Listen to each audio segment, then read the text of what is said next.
discuss our program of activities by the foundation, as well as looking at this question of the university and its establishment in relation to the role played by Dr. Jagan, as well as Lyndon Forbes, Samson Burnham. I want to tell you that we will be back with you the fourth Sunday of the month of April when we bring to you another program, The State of the Nation. I'm your host, Clayton Hinds, saying goodbye for now.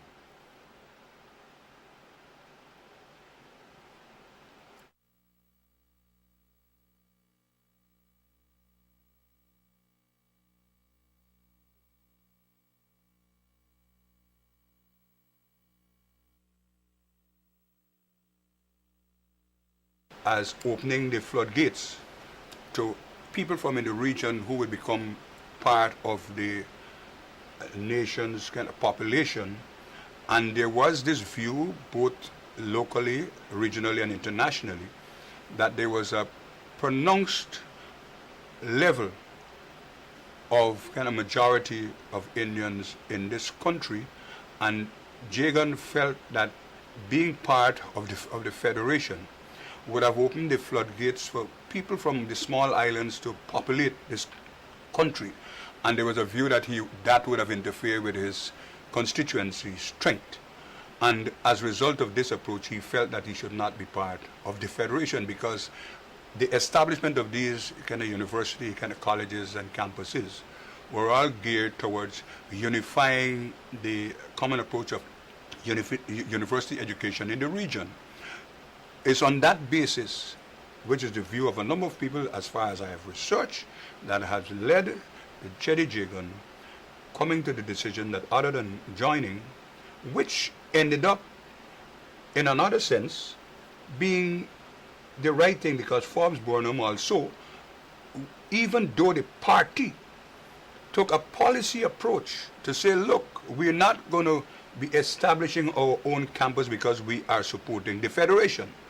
He took that as a policy approach. But in the initial stages, students, PNC students and PPP students who were part of the campus at Queen's College, they had some very interesting experiences. Interesting in the sense that those years, 60, 61, 62, 63, we had a lot of upheavals. I want to refer to as upheavals and discontent and what I will call dissatisfaction from all sides.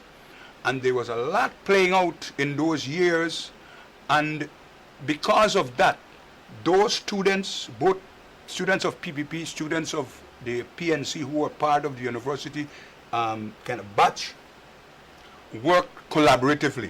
Collaboratively in the sense that students from the PPP who were part of the university, when they had those disturbances, were protected by way of PNC students providing a special taxi service to take students from the university home in the evening when they finished classes. That was a significant act. And those same students of the PNC, even though it was a policy approach by the party to say, look, we're not going to be establishing our university when we get into power, the students themselves, PNC students, resisted. Some people say that Forbes Burnham don't take advice.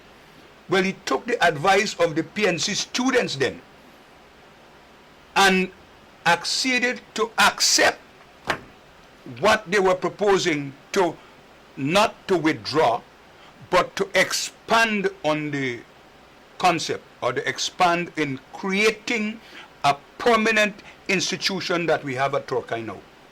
As far as I have researched, that is a reflection of some aspect of the history, because people need to understand the context within which, because there were a lot of things going on at the then time, plenty things, and we need to take these things into account, even though Dr. Jagan held on, but there was a reason why he felt that way, why he wanted the university. But Forbes Burnham, when he came into power in '64 on a coalition ticket, he never abandoned the university.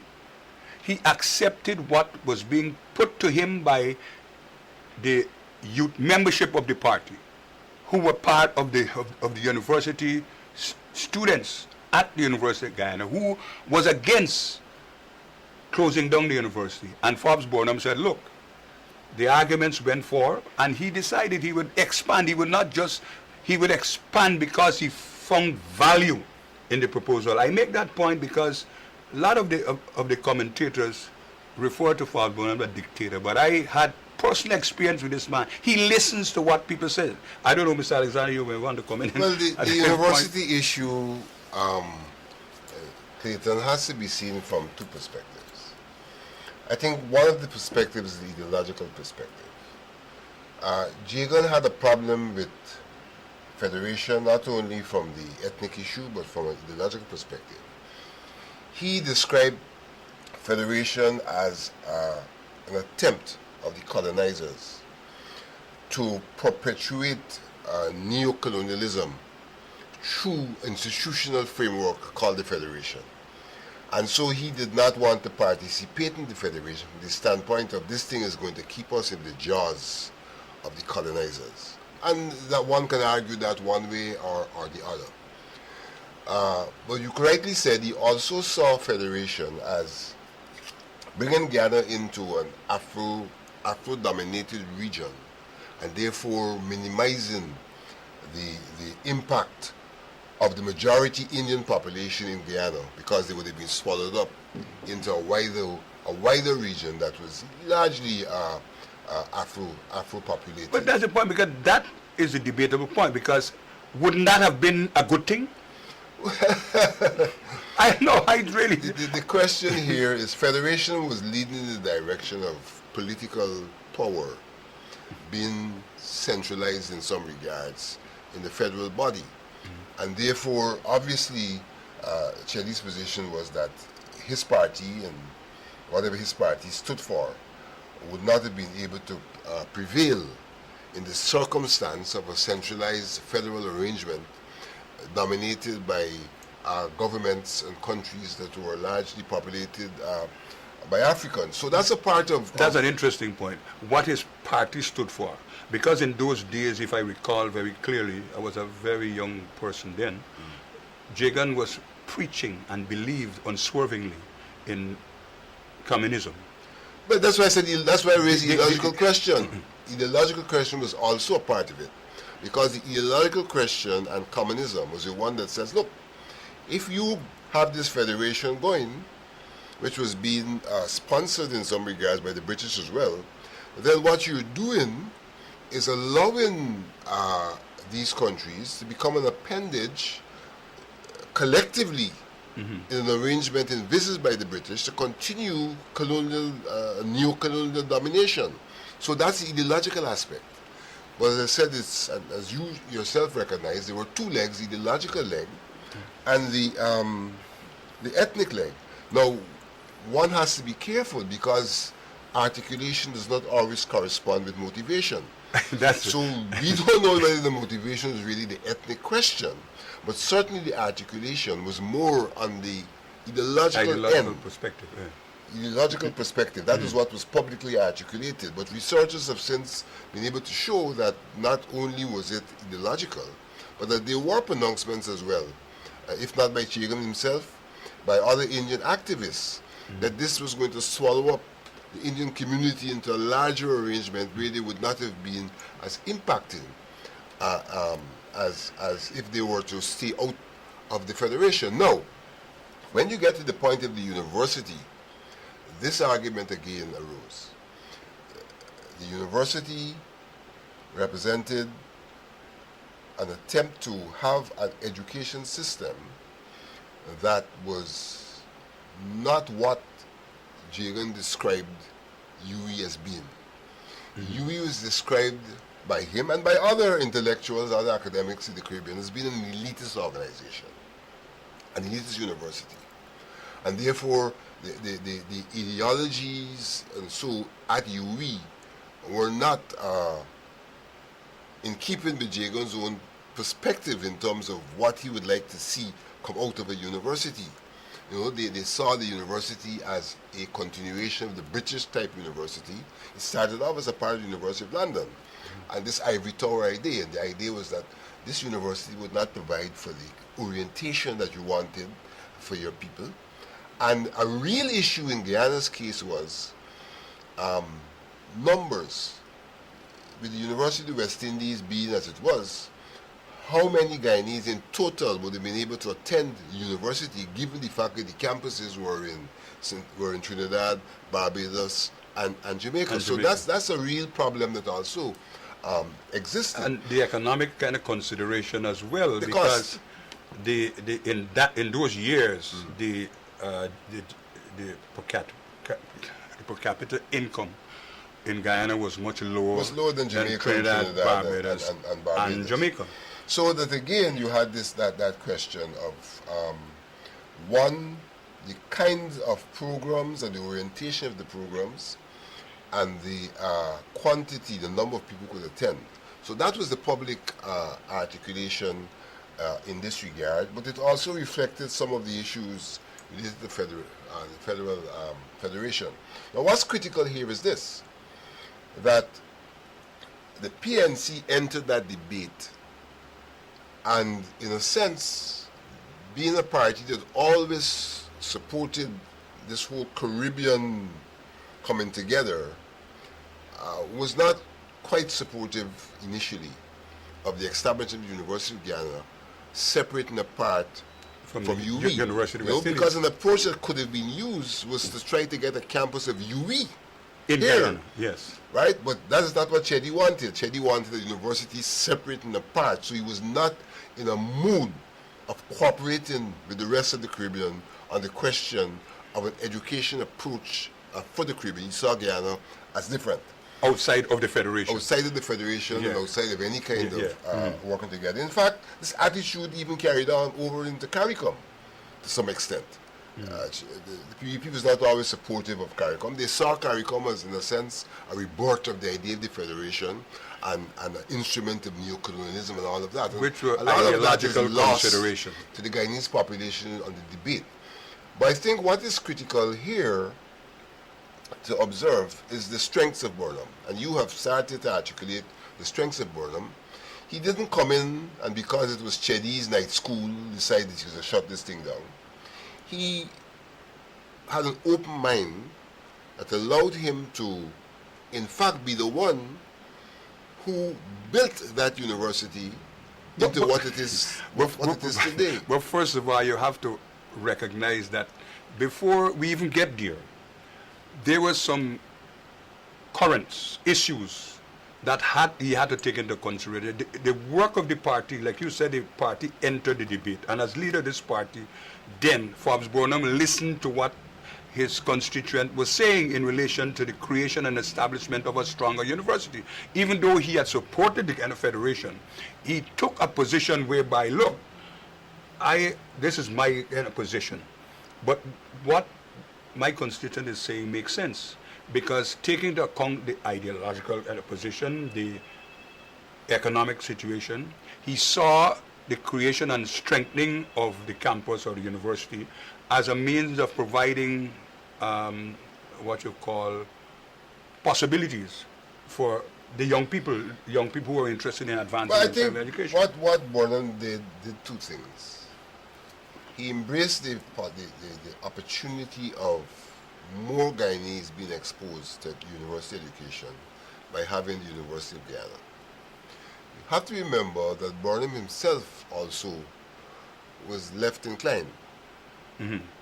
And in that regard, if one looks at the University of Guyana and its growth and development, one could see that some of the programs introduced were not quite what was being done at the University of the West Indies. And even the entry requirements were different, right? UE was based on the A-level entry requirements.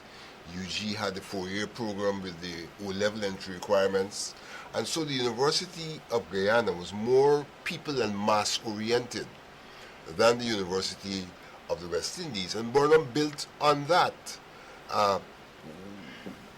Chedi established university in 1963. He was out of power in 1964, right? So from 1964, all that happened for UG and in UG happened under the leadership of Lyndon Forbes Sampson Burnham. Because there was only 2 semesters in 63 to 64. Right. And like I said, there was a lot happening regionally, locally, and otherwise internationally as well in relation to establishing institutions like the University of Guyana. So when I listen to those commentary, I tend to feel that that's one of the reasons why initially I said there's a need for a combined team of experts to look at Guyana's history and address it in a very holistic way, because these little irritants in relation to our leaders in the past can rub very roughly on some people. In fact, I was not too pleased when I heard, because I know the role of some young people then who spoke out on these matters, and knowing Forbes Burnham, I know he had to listen to people to come to a position, hey, look, I will have to listen and get this thing going. And it served well, because I remember Dr. Dennis Irvin, I can't remember the exact year that he came as vice chancellor. I think it's in the 60s. But Dr. Irvin, late 60s, Dr. Irvin had said in one of his the presentation that as a university, and its birth, it's in the embryonic stage of its kind of development, the university need to focus on things that can promote the country's development. It's saying courses need to be fashioned to promote developmental activities locally, and subsequent to that presentation, the Guyana School of Agriculture came into being. Burnham formed that, and because just showing you an idea that the man used to listen to what people saying, because Guyana is strongly agricultural based, and he felt that he needed to have people trained. And Dr. Irving, I can't remember the full details of the presentation, but that was a very stirring presentation by Dr. Irving. I can't recall if he was vice chancellor then or what, It was or vice at the chancellor. University of the West Indies, But but it was a University of Ghana.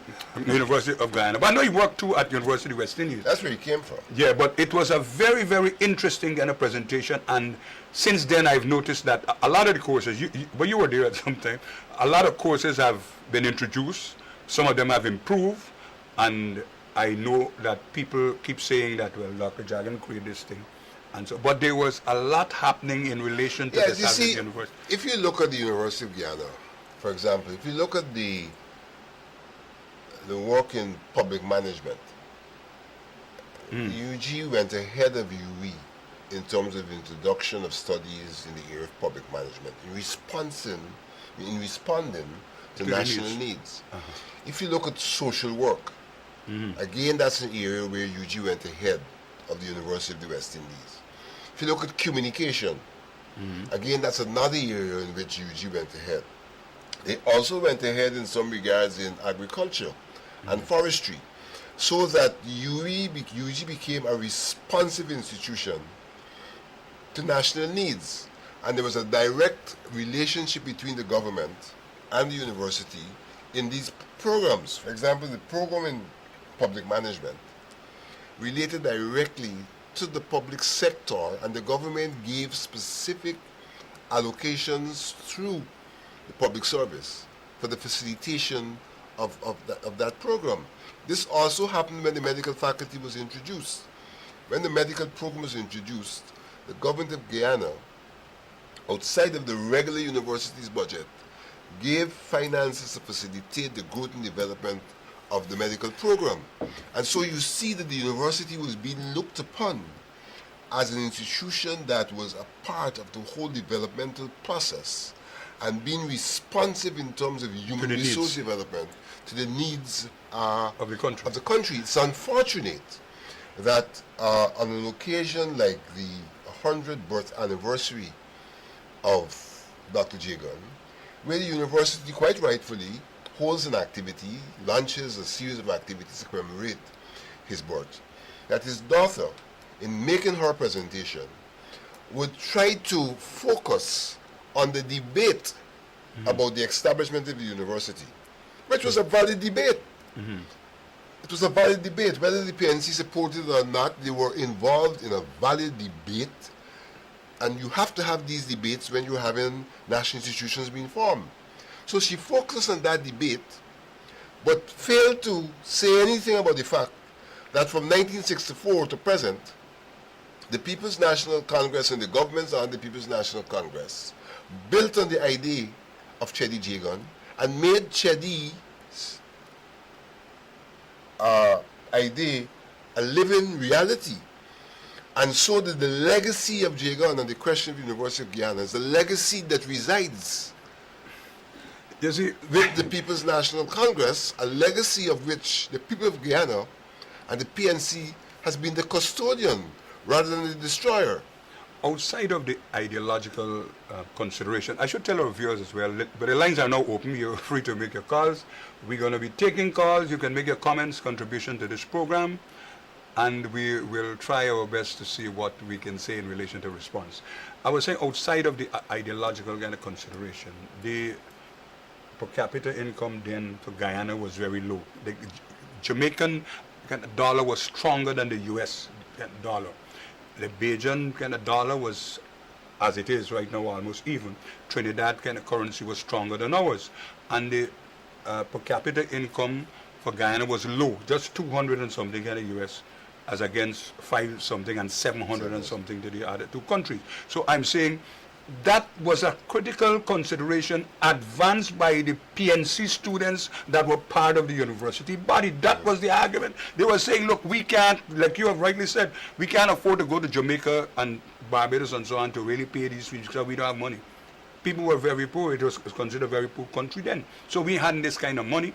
And so therefore, that's why I agree with you. They said had Burnham built on the idea, recognizing this argument, said, look, it makes sense, and I should go with the flows. That's, in essence, for me, that's what happened.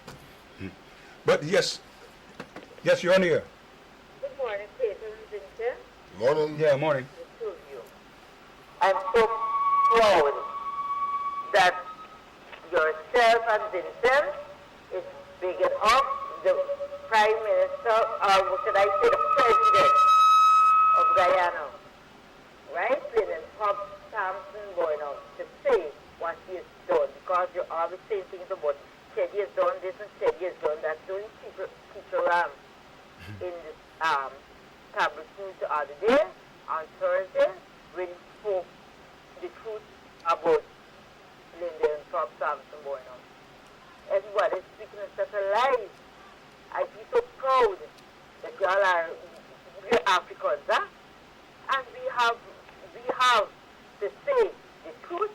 I was 6 years old then, but I remember from University to University, I was a child and Burnham did that and said I was just 6 years old, and I couldn't remember that. God bless both. All right, thank you very much. I want to, I saw your name came up in one of Freddie Kissoon's articles. He's my friend. Freddie and I talk sometimes on some light issues. But Freddie was saying, he was advising that he don't know why you and His Excellency, the President, don't stop glorifying Burnham. But, when I hear these statements coming from people like Freddie Kissoon, sometimes I question myself, what is he thinking? Because I don't try to glorify anybody, but I think that I am in a kind of position that I can defend Forbes Burnham on any issue because of the wisdom, with the strength of the man in relation to leading a country. It was not an easy issue when you kind of consider, when people try to glorify Dr. Jagan in relation to the creation and establishment of the university, not taking into account putting it in context, what was happening then, what was happening in the Federation, what was happening in the region, what was happening locally, and not crediting I think that Freddie's failure here is to understand the context. Burnham is not perfect. Burnham would have made mistakes, may have done some wrong things. But they are Vincent, myriad of morning, contributors. Morning. Hello, you on there? I'm not hearing you clearly. You got to speak a little loud. Pleasant good morning, sir. Good morning. Yes, sir. Jedi did not want to join the Federation. A little louder. Jedi did not want to join the Federation because of the 5th of December 1990 deputation of the British Ghana colonization scheme.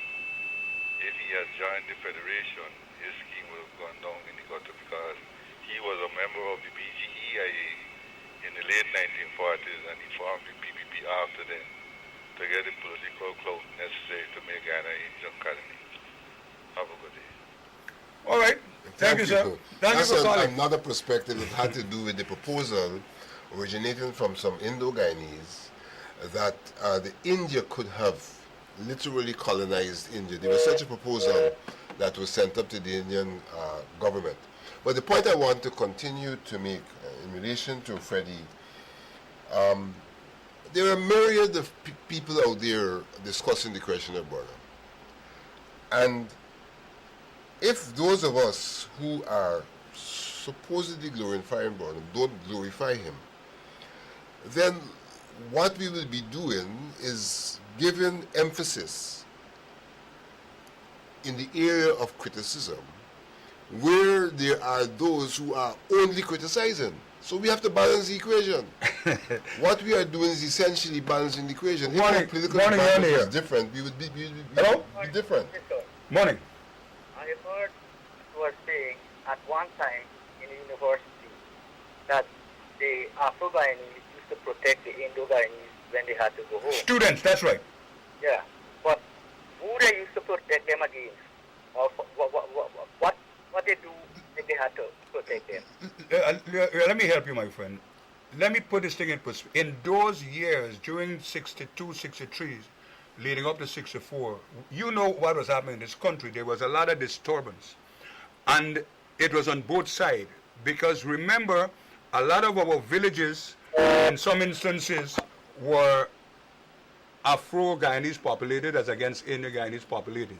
And students coming to the university from an Indo-Guyanese kind of community, attending the university, were protected by those Afro-Guyanese attending the university by way of providing special taxi to take them home to avoid them getting into any crossfire with those persons who were bent on creating kind of confusion in the country on both sides, both black as well as Indians.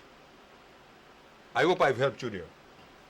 Yeah, Vincent, you were saying. So I'm saying we are involved in balancing the equation because there is so much negativity out there. We can't join the band of the negative and add. We just have a few minutes. Let me see if I can take in this other call. If our political environment is different, we can do... Morning, you're on here. Good morning, my brother. Morning. Recently, our president pointed out about the 1823 massacre of blacks by whites. That's right. Then we had the massacre of Indians at Rizmal. What I would like to know, who is responsible for the death of one of our leaders, Dr. Walter Rodney? Nobody is saying anything about that. Nobody is saying anything? They not mention who is responsible for There it. had two inquiries. There are inquiries There already. had two inquiries in this matter. But we all know who is responsible But for if you that. know, you know, so you don't need to know no more. The PNC was responsible for that. Well, you No, say no, so, but you can't prove it. Here, because what Mr. You had two inquiries on this matter, and those inquiries have not... That aggravated Burnham. No, that is a view that You you're have a expressing. right to your opinion, That's a view you're but expressing. nobody's been able to produce concrete evidence to implicate Burnham in the death of Walter Rodney. That's the fact as it is presently. My brother, the fact is there, but it's to get at the facts. Well, you get to the fact and let us I'd go be there. glad if you can help me to get a fact. Okay, give me time. Huh? If I succeed with what I'm doing, I'll let you have the facts. Yeah, man, please. I will be happy to have you on this program so you can give me the facts. Okay, my brother, God bless. Thank you. Enjoy your day. Yes, I've not been able to conclude this point every time about the fact of the matter is that there are a lot of people out there who are merely critical of Burnham. They don't make an objective analysis. We are prepared to make an objective analysis, but one will not be able to contribute to the real truth in this environment where any criticism you make of Burnham will not be put into a context of objective criticism. It will be taken into that partisan, continuous attempt to demonize Burnham. And our role is slander. to demonize Burnham. And we can't demonize Burnham in the face of people who try to demonize him by joining them. Well, that's precisely the reason why I'm saying that these two schools of thought need to come into some aspect of harmonization by a team providing discourse to put together the history of Guyana. And when that is done, I think it will put to rest a lot of these negative perspective that is being addressed by both our two iconic leaders, Dr. Jagan, as well as Lyndon Forbes, Samson Burnham. I think we're running out of time. I want to thank the chairman of the foundation, Mr. Alexander, for being here with me today too. Lyndon Forbes, Samson Burnham, well known as the master politician and was an outstanding statesman. He was a great leader, another hero you understand. That's why we remember Lyndon Forbes Burnham.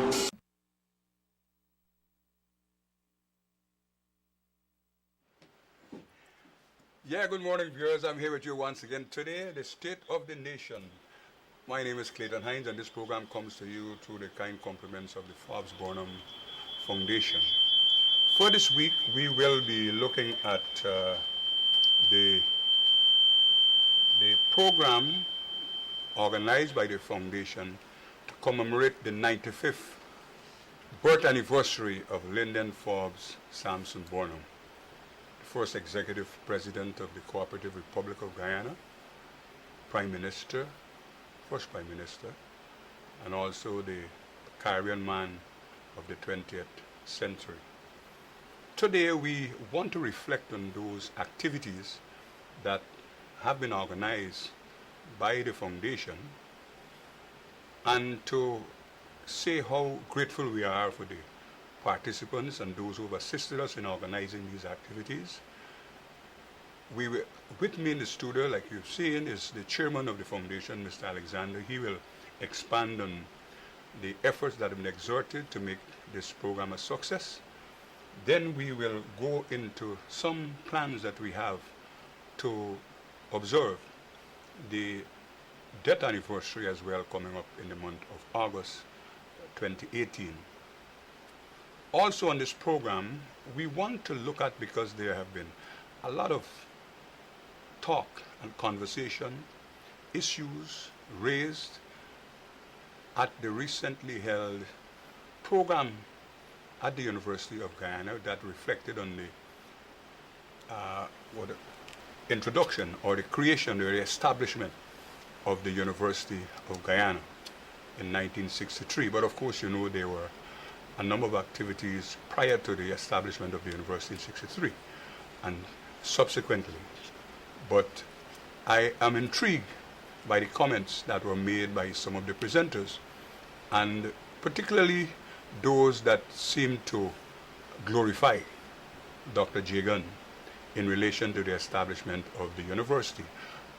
Today's program will look at some background information that were very prevalent, pertinent in those years leading up to 1963, and to invite our viewers, those of you who have been with us over the years would know that we would like to hear your views on these matters, because the program is geared to ensure that we inform accurately and also provide information education for people that are looking at the history of the development of this country.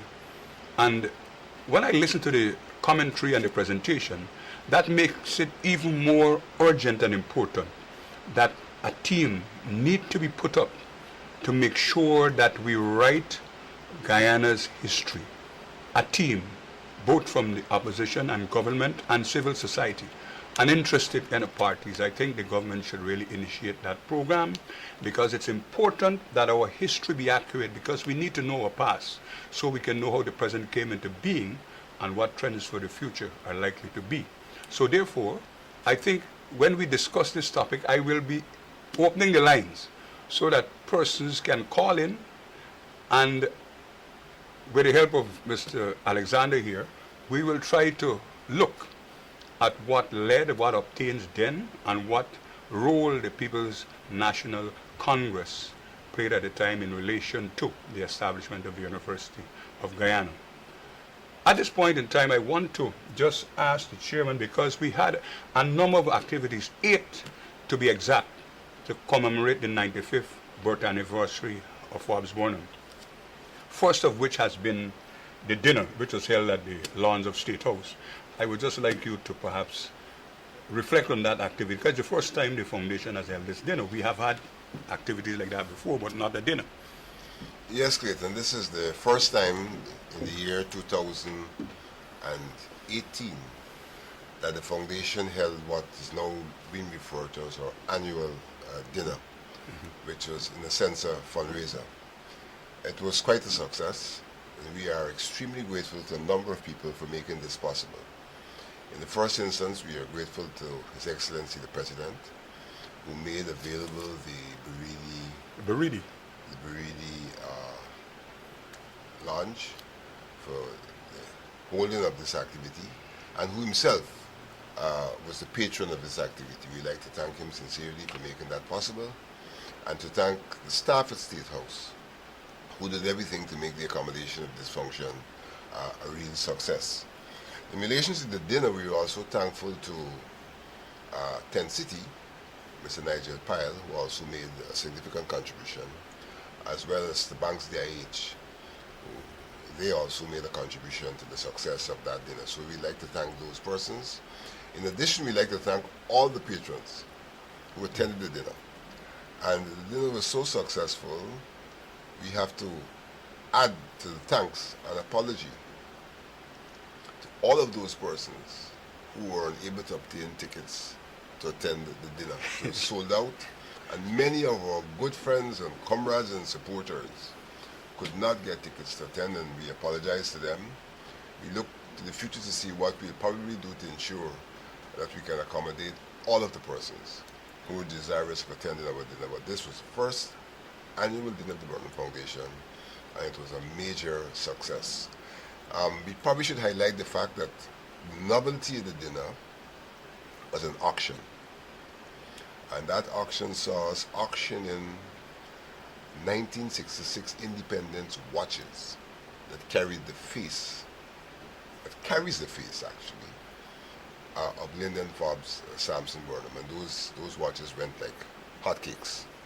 And so that was the novelty item at that our first dinner. And I think some people have asked why is it that we didn't arrange with the Swiss people to get 3 or 4 more? Well, actually, the watches we have were watches from 1966. They are not watches recently produced, but they are Swiss-made watches that we were able to source and to auction. And so there are some lucky people out there who now are in possession of 3 of those memorabilia, one can refer to it as, of 1966, marking the independence of Guyana and carrying the portrait. I just want to kind of reflect, because each year the activities of the foundation to commemorate the birth anniversary of Forbes Burnham seem to be one whereby some very significant activities have now formed the calendar of events for the foundation. And the other activity I want you to talk about is the church service. Oh yes, the church service is now a signal activity in our calendar. It happens every year. It is held at the Kitty Methodist Church, and we go to Kitty Methodist because that's where he worshipped, the church that he came from. And we are very grateful to the Methodist Church and Reverend Denny in particular, who has accommodated us over the years at that church. We had the honor this year of having the presence of the eldest daughter of the founder leader, Roxanne Burnham. In fact, she read one of the lessons along with her husband, Richard Van West Charles. So we are grateful to the church, to the pastor, to all of the elders of the church, and all of those who turned out this year to make that church service a success. We normally see the church service as our commencement activity, but this year it was upstaged a bit by the dinner, which was held in January. Then we go to the other activity, which I understand. I did not get to attend that one because of some other commitments, but it has been reported to me that the symposium was very, very informative and lively participation from those who attended. This year we had a special presenter in the name of Mr. Dwayne Edwards. How did I go? Well, the symposium has also been a feature of our annual activities. We treat the symposium as the ceremonial opening of our annual business meeting. So that would normally be held on the weekend. Symposium this year was held on a Thursday. The business meeting itself was held on Saturday. And we normally have a feature address, feature presentation. And this year we are most grateful to Dwayne Edwards, Ras Askar, a young budding academic who made the presentation this year, looking at the life of Lyndon Forbes Sampson Burnham from a perspective of his transformational activities as leader of the country. Now, Ras Askar is, as I said, a relatively young person. He is a budding academic. He is a graduate of the University of Guyana, where he did his degree in sociology. He was a beneficiary of a Carpenter Scholarship, where he was able to do his master's in Trinidad in the area of sociology as well. And because of his performance on his master's, he's now pursuing a PhD again, a PhD also at the University of the West Indies. So he did that presentation showing the nature of the transformational activities of Lyndon Forbes Sampson Burnham, looking at the issues of institution building, looking at the way in which education became an equalizing force in our society, and a number of issues he addressed to show what Burnham really attempted to do during his period as Prime Minister and as Executive President. I'm sure that you wouldn't mind me asking whether perhaps in, say, one of the programs I can have that presentation. We will carry that presentation on a subsequent program. Well, I'll be happy to have that, because I think the viewers out there would be glad to hear those same, that kind of information to help them to understand who this man really was. I think on the question of the symposium, we should also express our appreciation to St. Stanislaus for making available the auditorium. Of course, we paid a little fee, the normal fee they would ask for, but they graciously allowed us to use the auditorium. For the symposium and for the dinner, we should also express our appreciation to the People's National Congress Reform, because they made available to us their public address system for those activities. And all of this adds up to make our activities successful. So we must say thanks to all of those persons in whichever capacity who contributed to the success of the dinner and to the symposium. I know you had some sporting activities held, but each year I know you try to stick to the rule where you have your business meeting. What happens when you have a business meeting? A business meeting, the Burnham Foundation is a registered non-governmental organization under the Friendly Society Act.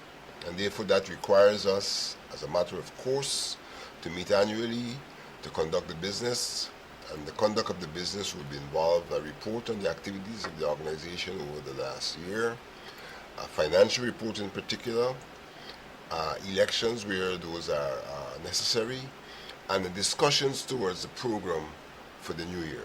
So essentially that's what happens at the business meeting.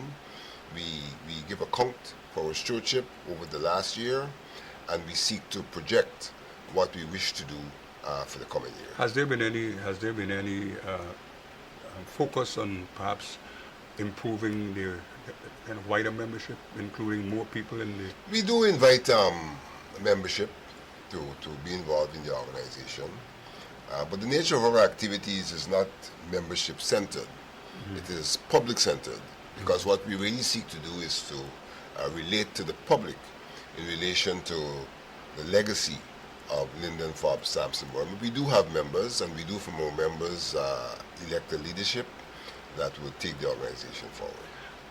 One feature I know that the foundation has been engaged in a mentorship program as part of its activities every year. Tell me something about that and how it works in relation to promoting the work of the foundation and encouraging young people. I would say that our mentorship program probably is our flagship program at this time, because it's the program where we reach out to young people who are in secondary school from the first form to the fifth form, and we seek to engage them in mentoring. We seek to mentor them. We identify our program as one which in a sense supplements the work of the family in terms of the upbringing of those young people, and complements the work of the school in terms of giving them guidance, in terms of trying to make them patriotic citizens, conscious and knowledgeable citizens. We work with those young people on a weekly basis, where we bring in resource persons to do various things with them, and more we're expanding. We're even involving them in some music. They're giving sessions on career guidance, sessions on adolescent psychology, so they understand their own being. We also work with the parents, because we think it's essential if you're working with young people that the parents are on board. So we work with the parents. We bring the parents in at least once a term, so to speak, and have a facilitator who work with the parents. So it's really like a parenting session, so the parents themselves understand what their role would be in terms of the development of their children. We have an annual camp we take those children on as well in August, and at that camp they're exposed to various skills, drama, poetry, craft, public speaking, games, and they have really a fine time at camp in August. And all of this is done, funded by the foundation. The children are just required to present themselves, and we do the rest. That's an interesting activity, I must admit, because I recall when I was much younger, because I still consider myself a very young man. In those days we had a private school system, and schools administration in those days used to have kind of something called home and school meeting, where the parent used to come in, the teachers as well as the students, and you have something to address career guidance, behavioral issues, and the general outlook on education generally. I think the kind of foundation seemed to be reflecting a similar approach in relation to helping the young people to realize their full potential. Yes, we do see the need for that kind of program in our society, where there are issues sometimes in the community and the family, and where there may be some deficiencies in the school system as well. We see ourselves as buttressing all of that in an attempt to produce what we may call a Guyana man or the Guyana person. That's an interesting. Let us go to, because I've seen in the newspapers, I've listened to the television, there were a lot of sporting activities. I know the foundation has addressed that again this year, and I think it's part of your kind of calendar of activities each year. Well, for over 10 years now, we've been sponsoring a cycle race. It has grown from a one-stager to a three-stager. And this year we attracted about 40 cyclists to that race. 3 stages. Stage 1 from Caribbean to New Amsterdam. And we must make the point that this year in our cycle race we had 2 elderly gentlemen. One of them as old as 77 years. In the 70s. Yes, 77 years of age who participated. This doesn't mean it was a race of veterans.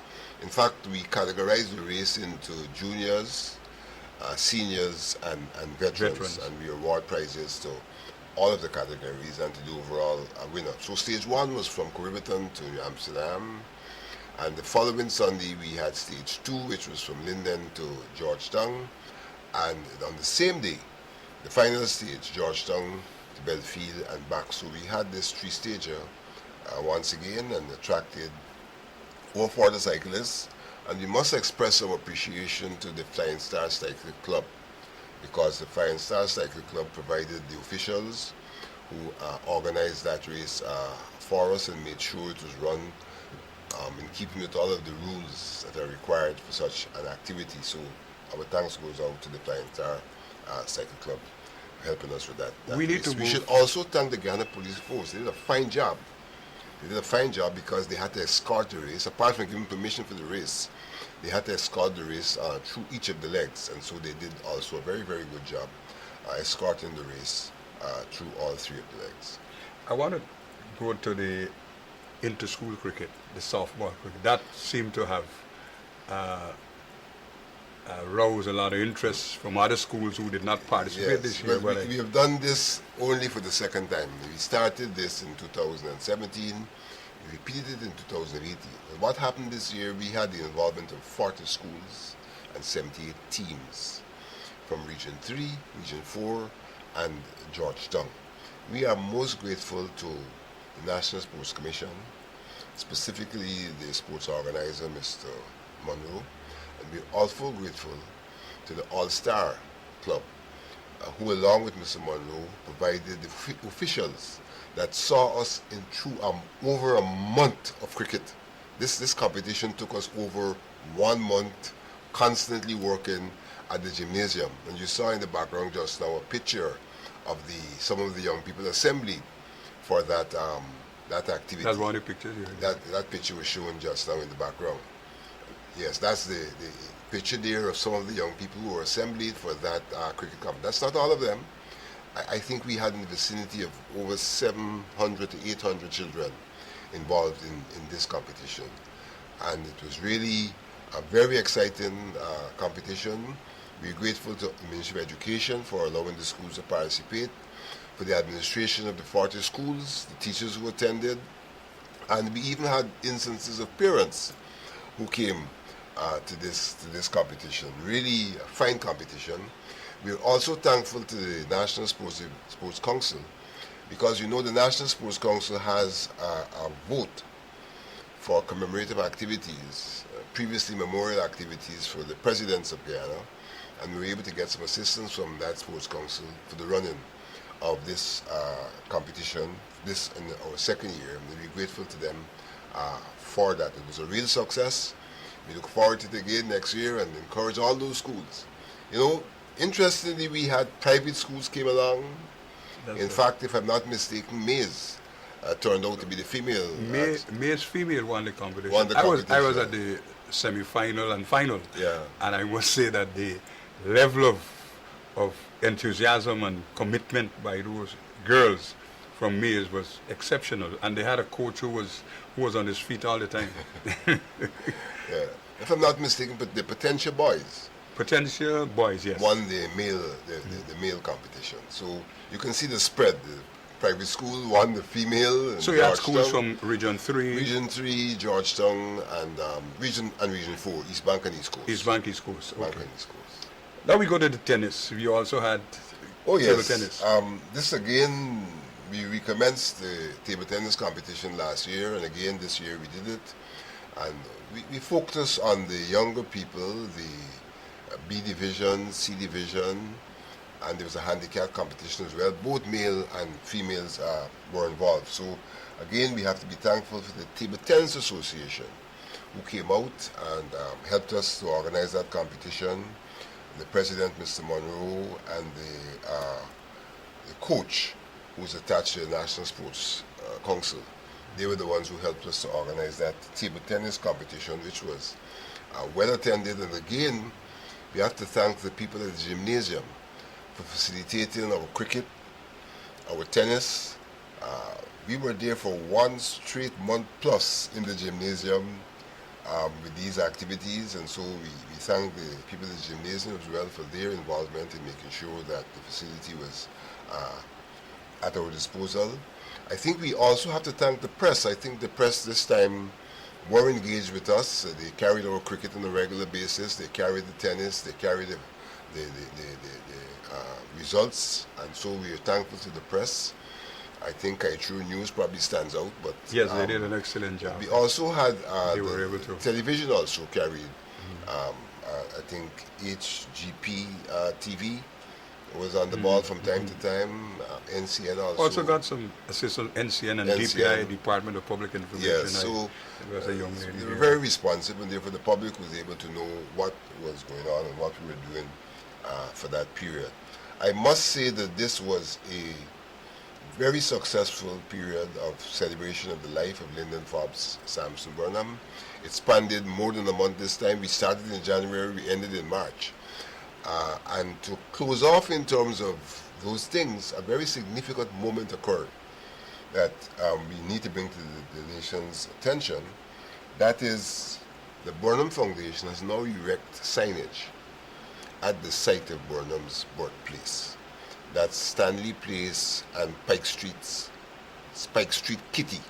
We now have signage. Signage meaning we now have a portrait erected there with some biodata of Lyndon Forbes Sampson Burnham, so people can now know exactly where he was born and can get minimum biodata on the great man at the place of his birth.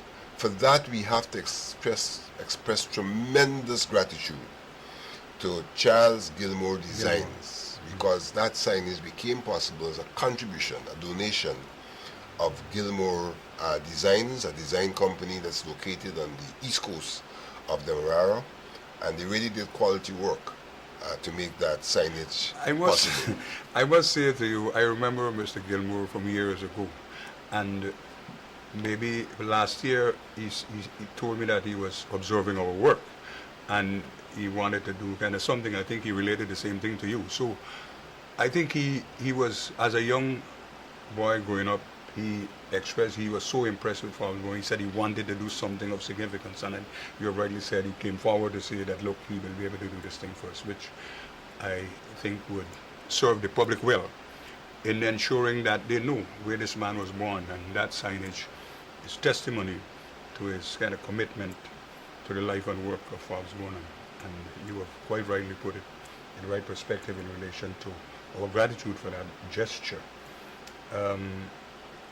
That, in essence, I think, wraps up the month of activities, the month plus of activities that we had, and we are thankful to all who participated. We may not have mentioned all of the names, but all who participated, whether it was passive participation or active participation, whether it was donations, whether it was officiating, we're thankful to all of you for making this year's activity even bigger and better than last year, and we look forward to your continued support as we continue to keep the legacy of Lyndon Forbes Sampson Burnham alive, the father of this nation. Well, thank you, Mr. Alexander. That was the chairman of the Forbes Burnham Foundation, outlining what the foundation has done for the month plus activities to commemorate the 95th birth anniversary of Lyndon Forbes Sampson Burnham. We now go into the other aspect of our program. I think I will be opening the lines in 3 minutes. So while we are discussing this topic and views in relation to the establishment of the University of Guyana, I would invite calls from members of the public, and you can also make your kind of contribution, observation in relation to what the foundation is doing in relation to what was outlined for this year in terms of our list of activities. But I would like to start by saying that over the past, during the week, last week on the 22nd to be exact, there was a commemorative program and exhibition at the University of Guyana to commemorate a son of the soil, Chedi Jagan, who people know that he was responsible for starting the classes at Queen's College, named as the University of Guyana in those years. But that activity aroused curiosity and comments from a number of commentators and journalists and some members of the public in relation to the glorifying of Chedi Jagan in relation to this gesture, that is the starting of a University of Guyana. But I want to tell the general public. In 1948, they established what was called then the University College of the West Indies, and that started its classes in Jamaica at the then time. And then coming down into the 60s, you had the St. Augustine campus in Trinidad. That was in 1960. And then in 63, you had the Cave Hill campus in Barbados. Now, I mentioned these three because we need to put in perspective what was happening at the then time. There was a move by the leaders in the region to establish what has been called the kind of federation. The federation meaning there would have been some common approaches on a number of sectors and issues, education, maybe kind of foreign policy, and a number of other things, to address the issues and concern of the region. So federation was the talk of the day, and there was some kind of resistance on the part of Premier Jagan at the then time to be part of the federation. And because of some very, very, very strong views in relation to what he kind of regarded